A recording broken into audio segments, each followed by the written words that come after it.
You can win every business battle for 30 years and still lose your fortune in 30 days.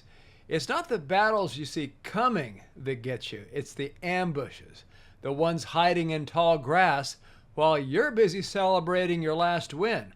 So today I'm going to walk you through a story of a man, successful, respected, smart, who built a fortune brick by brick and lost most of it in one devastating legal strike. And then I'll show you another story.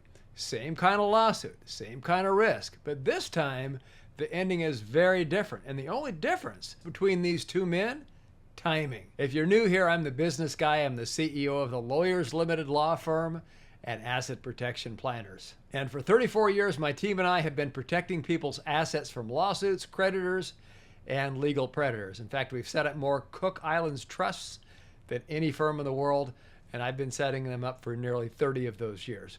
So if you want to keep your wealth safe, visit assetprotectionplanners.com and subscribe to this channel, because what you're about to hear could be the difference between financial freedom and financial ruin. Now, David, name changed, was the kind of person you might see featured in a local business magazine. Started his construction supply business from scratch in his 20s.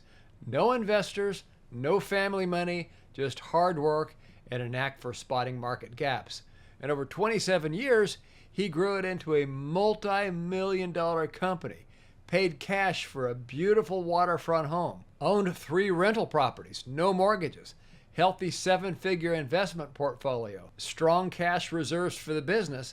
So if you looked at him from the outside, you'd say, that man has it made. But David also had something invisible, a target, the lawsuit that he never saw coming. Now, it started with a project his company supplied materials for. Job went fine. Everyone got paid. A year later, a subcontractor on that site was injured badly. Surgery, months of rehab. David wasn't even there. His company didn't install anything. He'd never met the injured worker, but his company's name was in the supply chain.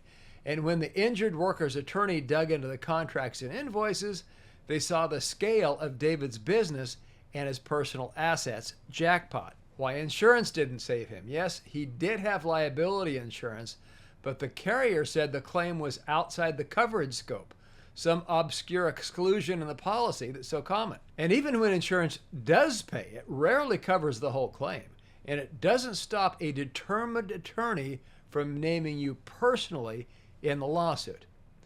Now, here was the critical mistake. Years earlier, David had looked into asset protection, talked to an attorney, walked away thinking, I'm careful, I'm not in a high-risk business like medicine, and if something happens, insurance will cover it. So everything stayed in his name: home, rentals, brokerage accounts, bank accounts. That decision would cost him millions. Now, when the lawsuit landed, his attorney said, we can fight this. You've done nothing wrong. But lawsuits aren't about truth. They're about leverage. Next came the asset freeze. Within weeks, bank accounts frozen, Liz pendants on every property, no sales, no refinancing, brokerage accounts restrained. Here's what most people don't realize. You can be financially crippled before a verdict is reached. Let's talk about the settlement pressure. Legal bills, 6 figures. Cash flow, squeezed. Payroll, at risk. That's when the plaintiff's attorney made an offer. We'll settle for $4.2 million.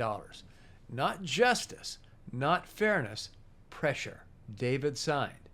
But here's the part that I haven't told you yet. Right before he signed, his attorney leaned in and said something that made David's stomach drop.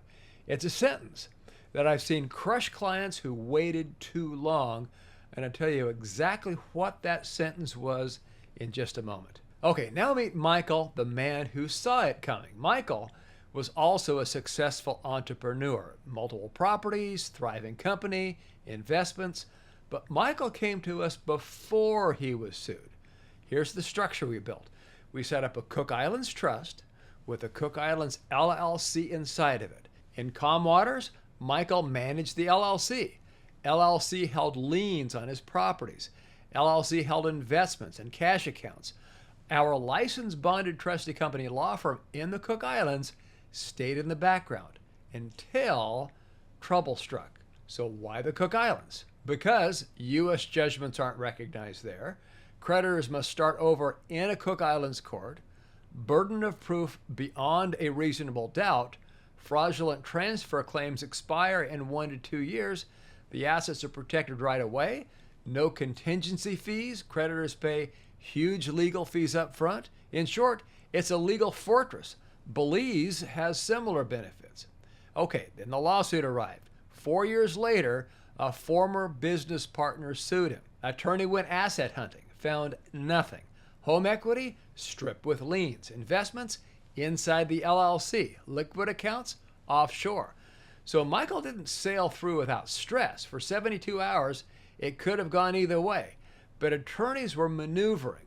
So what happened during those 72 hours is why I always include one very specific clause in our trust agreements, which we'll get to in a moment. When the lawsuit hit, we activated the trigger clause. Michael stepped down as LLC manager. Trustee company law firm in the Cook Islands took over outside U.S. court reach. Plaintiff's attorney realized hundreds of thousands in costs, almost no chance of winning, and they walked away. Okay, now back to David. The sentence his attorney said before he signed, if you'd done this before, they couldn't touch you, but now it's too late. And that's the moment he knew that his delay had cost him his fortune. And in Michael's case, the trigger clause was the instant transfer of management away from him the moment trouble stirred. That cut off the U.S. jurisdiction instantly. Okay, rapid fire FAQ. First, can I just set up the trust after I'm sued?